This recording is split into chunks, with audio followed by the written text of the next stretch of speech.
si Kuya Jens, ano yun, reactor natin yan. Official reactor. Hello mga kalingap! Welcome back sa aking YouTube channel, Square Gen. So kung bago ka lang sa aking YouTube channel, huwag niyo pong kalimutan mag-subscribe at click the bell button para lagi kang updated sa mga bago-upload na video. At huwag po nating kalimutang suportahan ng Butim Kalingap sa pangunguna ni Kuya Val Santos Matubang at The End of Vlog at syempre Kalingap Rob. At pakisuportahan din po ang mga kasamahan sa Butim Kalingap. Nandiyan po ang K-Boys, Kalingap Partner, Kalingap Reactor at lahat po ng charity vloggers sa buong Pilipinas sa tumutulong sa mga kabayan natin ng lahat may hirap. Suportahan po natin lahat, guys. So, bago tayo magsimula mga kalingap, ay meron po akong munang gustong ipakilala sa inyo dahil meron po nag-suggest sa akin na lagyan daw po natin ng konting kulay itong ating pagre-reaction mga kalingap, which is para sa ikakaganda po ng ating channel, ng ating pagre-reaction at para mabalance din po natin yung mga bagay-bagay mga kalingap. So, meron po akong ipapakilala sa inyong dalawang bagong character po na makakasama po natin dito sa aking pagbibigay ng reaction video. Walang iba kundi po si Bro at si Brad. So, sino nga ba si Bro at si Brad? Mamaya magpapakilala po sila sa inyo mga kalingap. Pero muli pong paalala ko po mga kalingap, ito po ay for entertainment purposes only at pagbibigay din po mga kalingap ng pagkakataong makita po natin ang dalawang side ng istorya mga kalingap. At ako si Kuya Jens bilang tagapamagitan sa kanilang magiging pag-uusap. So sana po supportahan po ninyo mga kalingap at sana po ay iwasan po natin yung mga negative comment or kung meron man po ay mga comment or suggestion or reaction mga kalingap, just comment down below para sa ikakaganda po mga kalingap at ikakabalansi po ng ating bibigay ng reaction video. So ito po, papakilala ko na po mga kalingap, si Bro at si Brad. Hello po mga kalingap, ako po si Bro. At ako nga po yung isang bagong character dito po sa YouTube channel ni Kuya Jens. At sana po ay suportahan niyo po kami ng aking mga kasama. At ako po ay yung parang magiging tagapagligtas at defender po ng ating mga kasamahan sa Kalingap. Sa mga love team, sa ating mga beneficiary, at sa ating mga kaibigan at kasamahan. Ako po yung magiging defender, si Bro. Kaya suportahan niyo po ako mga Kalingap. At mamaya nga po magbibigay po tayo ng komento doon sa ating panonooding video na ipapakita po ni Kuya Jens. So, salamat po mga kalingap at ito naman po si Brad. At, hello po mga kalingap. So, ako naman po si Brad.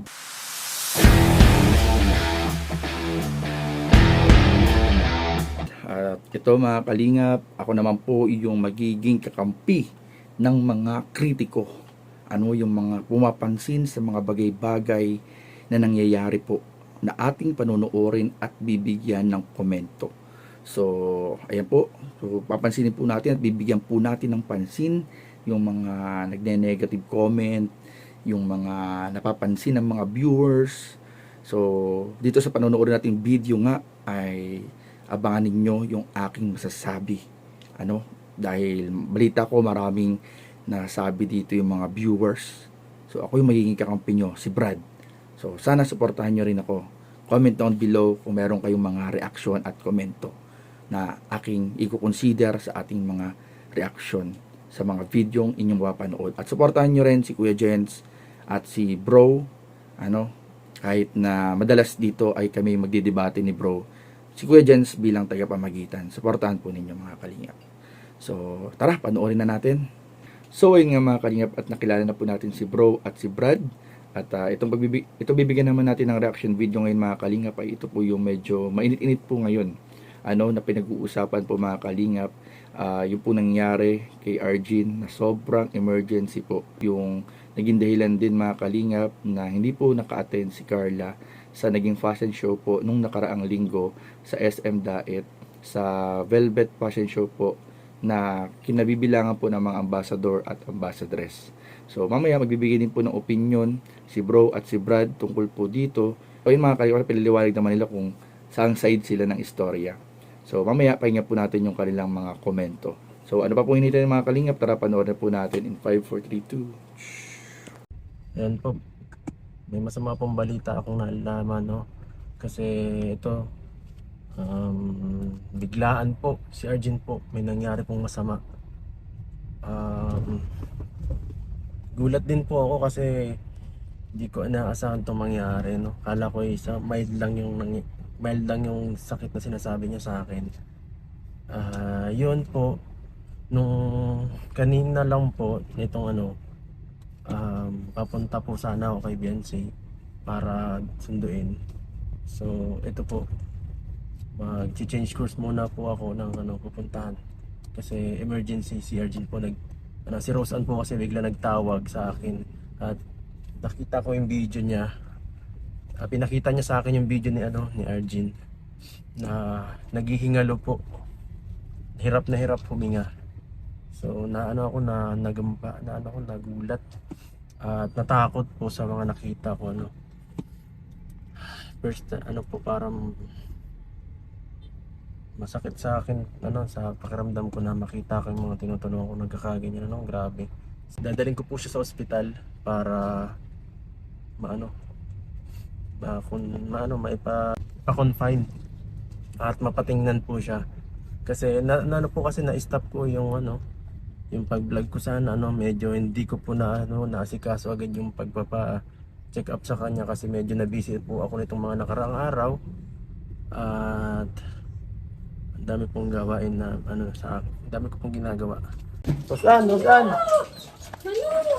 Dahil, Arjen, nadaribog na ko ano gagawin. Bakit lang si Roseanne? Yan, ano sa loob dahil yung kayaan sa home. Ikaw ba ito? Ako na mabuhat. Bakit di kayo nagtawag ng tricycle? Ngayon man. Dahil man kayo tricycle lang. Ha? Naka-hospital daw siya. Kaya nga kalapit. Hindi yun na rin nandis Dahil naman yung kayaan sa home. Hindi mo kayo buhatin? Ang gaba. Ay na yun. Subo ko pa. Kailan pa yan? Kailan pa yan? Kasi pag unyat lang. Ngayon lang? Bakit na nandito kayo? Tara! Kaya ko yan. Ako na ako mabuhat. Kaya mo po ito po yan. Hindi ko yung tawag sila kahit sila iyan.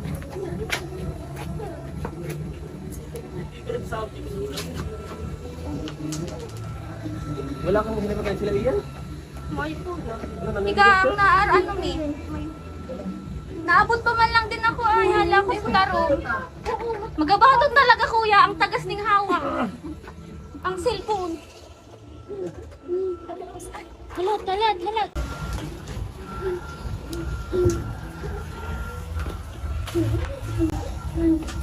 Diyos ko po. Ay, grabe.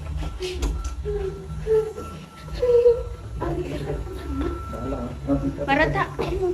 Luhay. Malas pati yan.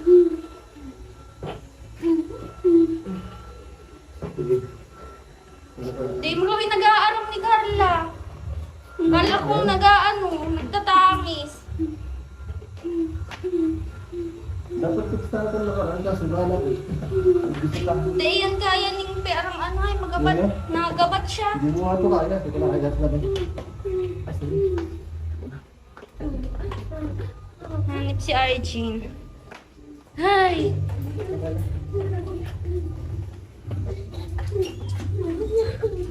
Ito lang ako yan. Kinalas ko ato. Miming, halas ka. Grabe.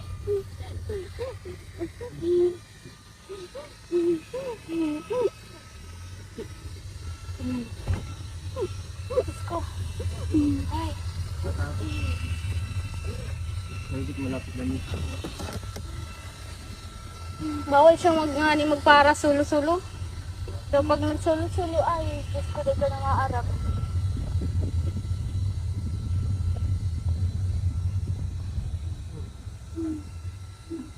Yata di kayo, di na makahingi. Nahanap ni nga ni si nebulizer. Ngayon maandak ng pagkalimang gayan.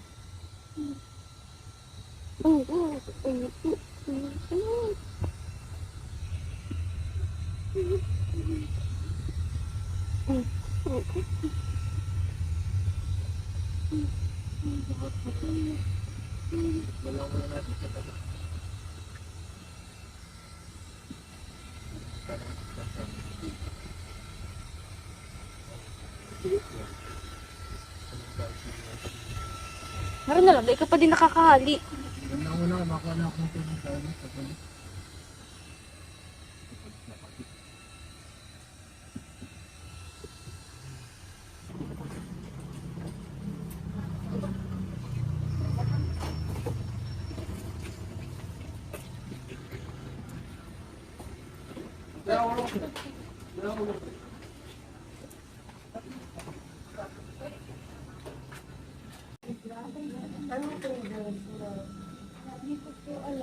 Napagod ba? May activity ba sa ginawa?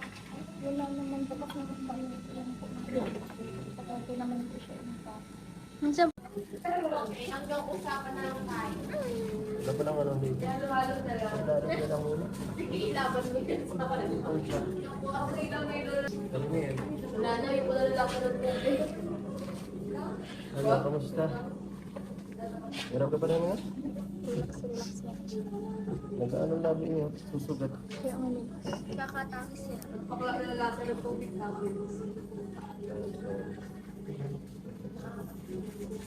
Yung kamay, ano yun? Sabi niya pag dati naninigas yung kamay niya. Yan, kanina po, yung mga paa niya. Kakatapos ko lang po nitong pagrampa namin sa Velvet Box po. At iniwan ko po si Arjen doon sa sa pangangalaga ni Carla.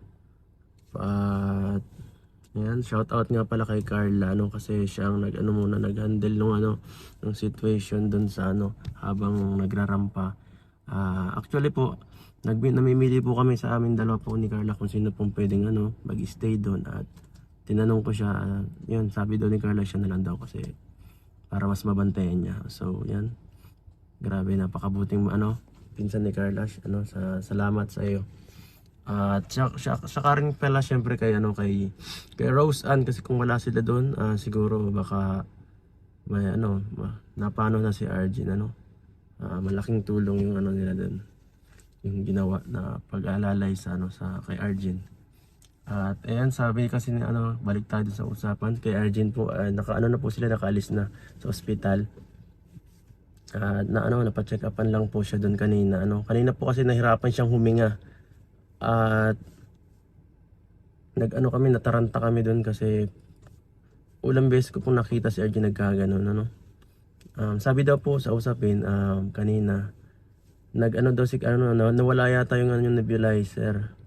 At yun, bigla siyang nahirapan huminga. Napakainit ka din kasi ng pwesto nila doon sa taas. At yung bukod pa doon, yung katawan talaga niya naninigas, no. So hindi lang parang kakaiba yung hindi lang parang normal na asthma. So ayun po mga kalingap, at malinaw na malinaw po. Wala na pong dapat pag-usapan dito.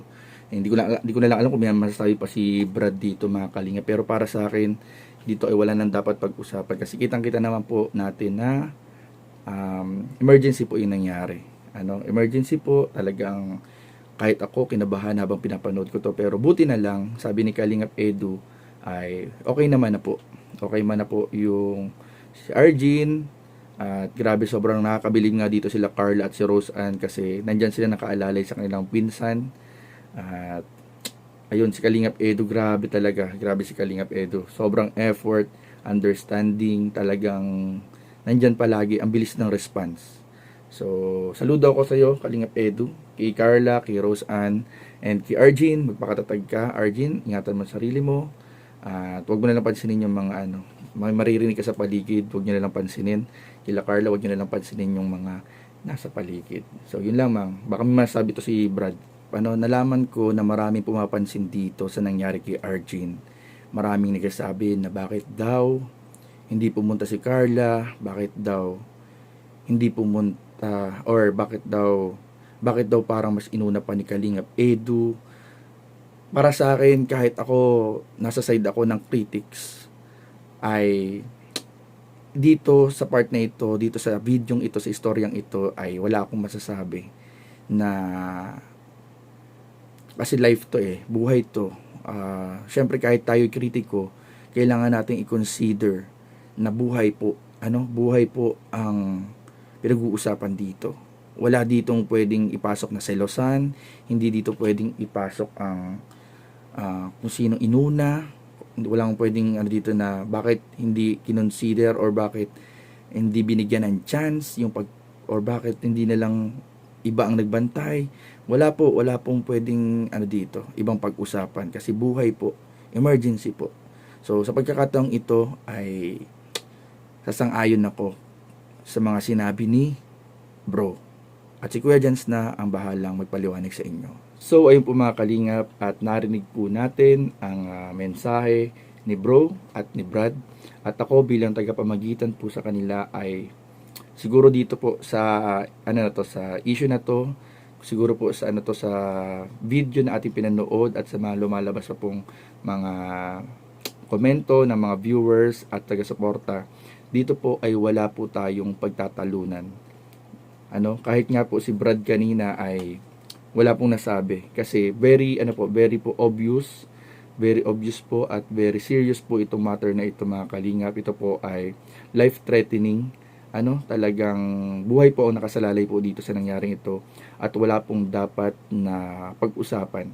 Wala pong dapat na silipin kay Carla, kay Edu, kay Roseanne, kay Arjin. Wala pong dapat pag-usapan dahil para sa akin din po mga kalingap, ay tama po lahat ng ginawa ng ating mga kasamahan, mga kaibigan po with Edu and Carla and Roseanne, yung kanilang pagsuporta kay Arjin para magabayan o malalayan habang nangyayari yung emergency scenario na ito mga kalingap ay very valid and reasonable po mga kalingap.